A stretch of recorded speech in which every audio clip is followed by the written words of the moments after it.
நேயர்களுக்கு அஸ்ட்ரோ கேசையங்காரின் பணிவான நமஸ்காரங்கள். வார பலன் 30/9/2024 6/10/2024 வரலும் உண்டான வாரத்திற்கு என்னென்ன பலன் மேஷம் முதல் மீனம் வரை அப்படின்றத பார்ப்போம். முதல்ல இந்த வாரத்தினுடைய கோல்சாரம்னு எடுத்தோமேயானால் காலபுருஷ தத்துவத்தின் 2வது ராசியில் குரு பகவான், அதாவது ரிஷபத்தில் குரு, மிதுனத்தில் செவ்வாய், கன்னியில் புதன், சூரியன் மற்றும் கேது, துலாத்தில் சுக்கிரன், கும்பத்தில் வக்ரம் பெற்ற சனி, மீனத்தில் ராகு.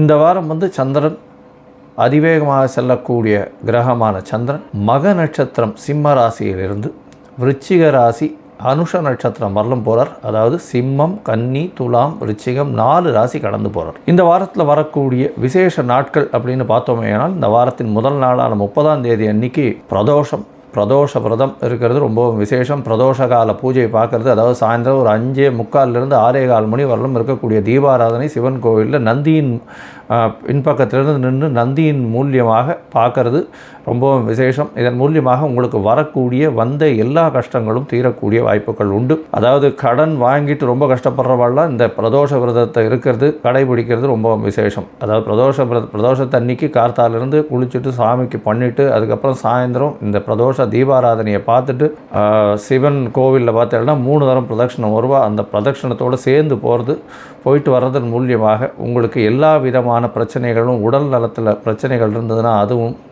அதை தவிர கடன் பிரச்சனைகள் இருந்ததுன்னா இது எல்லாமே போகக்கூடிய வாய்ப்புகள் மிகவும் அதிகம். அதனால் பிரதோஷ விரதம் இன்றைக்கி இருக்கிறது ரொம்பவும் நல்லது. மாகாளய அமாவாசை 2/10/2024 அன்னைக்கு மிகப்பெரிய விசேஷம். பித்ருக்களினுடைய தோஷங்கள் சாபங்கள் அப்படின்னு சொல்லக்கூடியதெல்லாம் நீங்கக்கூடிய விஷயம். பித்ருக்கள் தோஷங்களா சாபங்களான்ற ஒரு விஷயத்தை பற்றி பித்ருக்கள் தோஷங்களும் புரட்டாசி மாதமும் பித்ருக்கள் தோஷங்களும்னு ஒரு ஆர்டிக்கல் போட்டிருக்கேன், ஒரு 15-20 மினிட்ஸுக்கு. அதையும் பாருங்கள். இந்த வாரத்தில் பார்த்தலையானால் மகாலய அமாவாசை பித்ருக்களுக்கு செய்ய வேண்டிய கைங்கரியங்கள் செய்யணும். யாரெல்லாம் எள்ளு வச்சு தர்ப்பணம் பண்ணலாமோ அவர்கள் பண்ணணும். அப்போ 3 ஆறுகள் சேர்கிற இடத்துல கூடுதுறையில் பண்ணக்கூடியது ரொம்ப விசேஷம். இல்லைன்னா ஆறு, கிணறு இந்த மாதிரியான பூமியிலேருந்து சுரக்கக்கூடிய தண்ணி வர இடத்துல பண்ணுறது ரொம்ப விசேஷம். அதே மாதிரி அது இல்லாத பட்சத்தில் பித்ருக்களுக்கு இது பண்ணிவிட்டு அதுக்கப்புறம் கோவிலில் கொண்டு போய் உங்களால் முடிஞ்ச அளவுக்கு தான தர்மங்கள் செய்கிறதும், ஏழை எளியவர்களுக்கு தான தர்மங்கள் செய்கிறதும் மிகவும் ஏற்றத்தை கொடுக்கும். இந்த வாரத்தில் அது ரொம்ப முக்கியமான விசேஷமான ஒன்று. இதை கண்டிப்பாக பண்ணணும். எல்லோரும் பண்ணுறது ரொம்பவும் நல்லது. தாய் தந்தையர் இல்லாதவர்கள் கண்டிப்பாக பண்ணணும். இந்த வாரத்தில் பார்த்தீங்களேயானால் நவராத்திரி ஆரம்பம், அதாவது அமாவாசைக்கு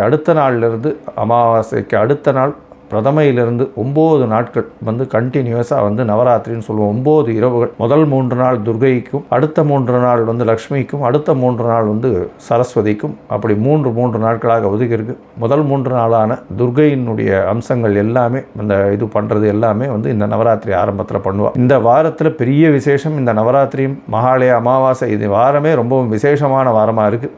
இந்த வாரத்தில் 6ஆம் தேதி அன்னைக்கு சதுர்த்தி.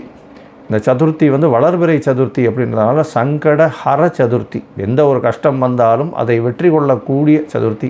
பக்கத்தில் இருக்கிற விநாயகர் கோவிலுக்கு போய்ட்டு அங்கே உங்களால் முடிஞ்சது ஒரு தேங்காயை உடைச்சிட்டு தோப்புகரணம் போட்டு வாங்கும். அதன் மூலியமாக உங்களுக்கு வரக்கூடிய எல்லா விதமான பிரச்சனைகளும் கண்டிப்பாக போகும். சரி, இந்த வாரத்தில் வரக்கூடிய சந்திராஷ்டம ராசிகள் எந்தெந்த ராசிக்கு சந்திராஷ்டமம்னு பார்ப்போம். சந்திராஷ்டமம் இந்த வாரத்தில் மகரம், கும்பம், மேஷம், மீனம், மேஷம், இங்கே 4 ராசிகளுக்கும் இருக்குது. அதாவது மகரம், கும்பம், மீனம், மேஷம் இந்த 4 ராசிகளுக்கும் இருக்குது. சந்திராஷ்டமம்னா உங்களுடைய ராசிக்கு 8ஆம் இடத்துல சந்திர பகவான் மறையக்கூடிய காலகட்டத்தை சந்திராஷ்டமம்னு சொல்கிறோம். மதிகாரகன் மறைந்திருக்கக்கூடிய காலகட்டத்தில் தவறான முடிவுகள் எடுக்கக்கூடும். அதனால் முடிஞ்சவர்களும் இந்த காலகட்டத்தில் புதிய முடிவுகள் வேண்டாம், வெளியூர் வெளிநாட்டில் பிரயாணங்கள் வேண்டாம்னு சொல்கிறோம். தவிர இப்போ எந்த ஒரு முயற்சியும் இந்த காலகட்டத்தில் எடுக்க வேண்டாம். ஒருவேளை எடுக்க வேண்டிய கட்டாயம் இருந்தது, நீங்கள் ஏற்கனவே சொல்லிட்டீங்க அந்த நாளில் பண்ணியே ஆகணுன்ற கட்டாயம் இருந்ததுன்னா அருகில் இருக்கக்கூடிய விநாயகர் கோவிலில் போய் ஒரு பசும்பால் ஒரு 1/2 டம்ளர் கொடுத்துட்டு போங்க. சந்திராஷ்டமத்தின் தாக்கம் நிச்சயமாக குறையும். சரி, இப்போ மேஷம் முதல் மீனம் வரை ஒரு ராசிக்கா எப்படி இருக்குது? 30/9/2024 6/10/2024 வரை எப்படி இருக்குன்னு பார்ப்போம். சிம்மம், மகம், பூரம், உத்திரம் இந்த 3 நட்சத்திரம் 9 பாதங்களை கொண்ட ராசி. ராசியின் அதிபதி அப்படின்னு சொல்லக்கூடிய ஒரு சூரிய பகவான் ராசிக்கு 2ஆம் இடத்துல இருக்கார். இந்த வாரம் ராசிக்கு 2ஆம் இடத்துல புதன் மற்றும் கேதுவோட சம்பந்தத்தில் இருக்கக்கூடிய காலகட்டம். உங்களுக்கு பார்த்தீங்கன்னா பண வரவிற்கு பஞ்சம் இருக்காது. ஏன்னா 2ஆம் இடம்னு சொல்லக்கூடிய தனஸ்தானத்தை வந்து குரு பகவான் 10ஆம் இடத்துலேருந்து பார்க்குறதும், தனஸ்தான அதிபதின்னு சொல்லக்கூடிய புதன் ஆட்சி உச்ச மூல திரிகோணம் பெற்றிருக்கிறதன் மூலியமாக எல்லா வகையிலும் பணம் வரும். பேச்சினாலேயே எல்லாரையும் வெல்லக்கூடிய அளவிற்கு உங்களுக்கு மிகப்பெரிய ஏற்றம் இருக்கக்கூடிய காலகட்டமாக இருக்கும். யார் பகைவனாக இருந்தாலும் இந்த சிம்மராசிக்காரர்கள் அவர்கள் பேச்சின் மூலம் வசமாக்கக்கூடிய காலகட்டமாக இந்த காலகட்டம் அமைய போகிறது. இந்த வாரத்தில் பார்த்தலையானால் உங்களுடைய ராசிக்கு 3ஆம் இடத்துல முயற்சி ஸ்தானாதிபதினு சொல்லக்கூடிய இடத்துல சுக்கிரன் ஆட்சி பெற்று போயிருக்கிறது பெரிய விசேஷம். இதன் மூலியமாக பார்த்தலையானால் இளைய சகோதரி மூலியமாகவும் சகோதரன் மூலியமாகவும் நல்ல ஏற்றம் கிடைக்கக்கூடிய காலகட்டமாக அமைய போகிறது. உங்களுடைய ராசிக்கு சமசப்தமத்தில் சனி பகவான் வக்ரகதியில் இருக்கிறதுனால என்ன அப்படின்னா, எதிராளிகளை நம்பி நிச்சயமாக செய்யக்கூடிய வேலைகள் எதுவாக இருந்தாலும் வெற்றியில் சென்று முடியும். அதோடு பார்த்தாலேயானால் உங்களுடைய எதிர்பாலினத்தவர் மூலியமாக நல்ல ஒரு ஏற்றம் கிடைக்கக்கூடிய காலகட்டமாக அமைய போகிறது. உங்களுடைய ராசிக்கு பார்ட்னர்ஷிப் பிஸ்னஸில் பெரிய ஏற்றம் கிடைக்கக்கூடிய காலகட்டமாக இந்த வாரம் அமைய போகிறது. இதன் மூலியமாக தொழிலில் பெரிய அபிவிருத்தி இருக்கும். மறைந்த இடத்திலிருந்து அதீத செல்வம் வரக்கூடிய வாய்ப்பும், மறைந்த இடத்திலிருந்து திடீர் பணம் வரக்கூடிய வாய்ப்பும், வெளிநாடு வெளியூர் போகக்கூடிய வாய்ப்பும் நிச்சயமாக இருக்கும். உங்களுடைய ராசிக்கு 11ஆம் இடத்துல செவ்வாய் பகவான் அவர் வந்து உங்களுடைய ராசிக்கு யோகர் அப்படின்னு சொல்லக்கூடிய மிகப்பெரிய யோகாதிபதினு சொல்லக்கூடியவர். அவர் 11ஆம் இடத்துல இருக்கிறதன் மூலியமாக எல்லா விதமான தனங்களும் உங்களுக்கு வந்து சேரும். ஏன்னா உங்களுடைய ராசிக்கு 4, 10க்கு 9க்கு உண்டானவர் வந்து செவ்வாய் பகவான். அவர் வந்து உங்களுடைய ராசிக்கு 11ஆம் இடத்துல இருக்கிறது பெரிய விசேஷம். இதன் மூலியமாக பார்த்தாலேயானால் செய்யக்கூடிய தொழில் எல்லாவற்றிலும் வெற்றி கிடைக்கும். மேல் படிப்புக்கு அயல்நாடு போகக்கூடிய பாக்கியம் நிச்சயமாக கிடைக்கும். இந்த வாரம் பார்த்தாலேயானால் 30/9/2024 6/10/2024 வரலும் உண்டான வாரத்தில் சந்திர பகவான் உங்களுடைய ராசியிலேயே இந்த வாரத்தை ஆரம்பிக்கிறார்.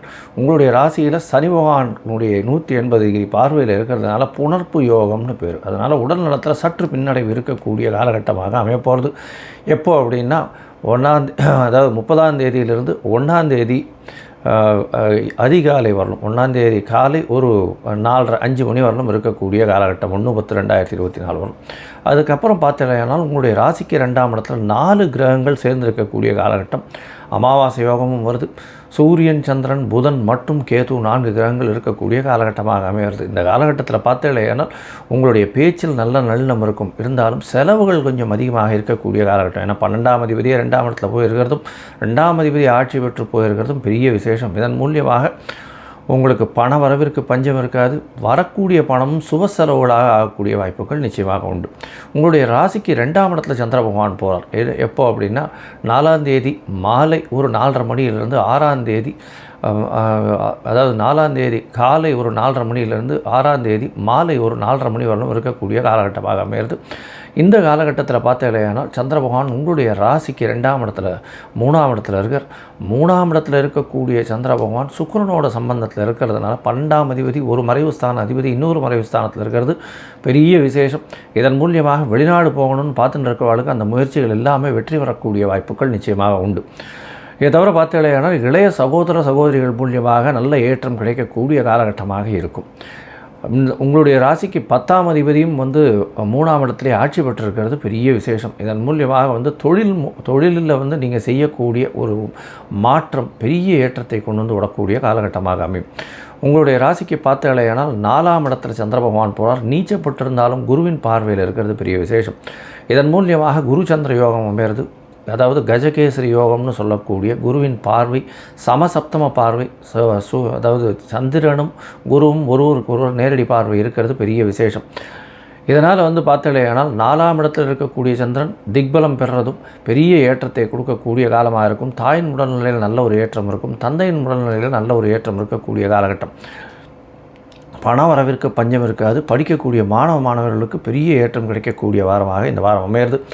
இந்த வாரத்தில் பிரதோஷ காலம் வர்றதுனால அருகில் இருக்கக்கூடிய சிவன் கோவிலுக்கு போயிட்டு வாங்க. பிரதோஷ காலத்தில் போய் சிவபெருமானை சேவிச்சுட்டு வர்றதன் மூலியமாக உங்களுக்கு எல்லா விதமான ஏற்றங்களும் மாற்றங்களும் உங்களுடைய வாழ்வில் நிச்சயமாக வந்து